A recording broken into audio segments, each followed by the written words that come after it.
اڈا جو کہ تحصیل لالیاں ضلع چنیوٹ میں واقع ہے. ہم یہاں پر موجود ہیں. جناب نگر کے علماء بھی، میں بھی چنیوٹ سے آیا ہوں، ہمارے لالیہ کے ایکسین باپڈا وہ موجود ہیں.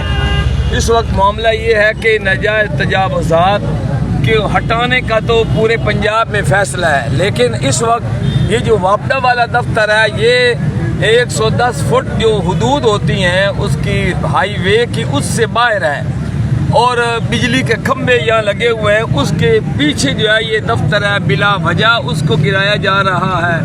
تو یہ حساس معاملہ ہے، اور افسوس کی بات یہ ہے کہ مسلمانوں کو ہٹا کر بلکہ سرکاری املاک جو ہے ان کو تہس نہس کر کے وہاں پر قادیانیوں کو براجمان جو ہے وہ کیا جا رہا ہے.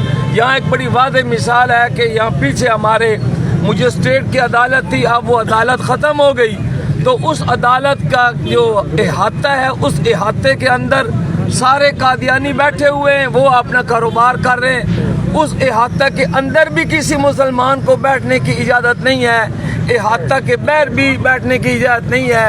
یہ جو یک طرفہ ٹریفک ہے یہ بہت بڑا نقصان دے گی.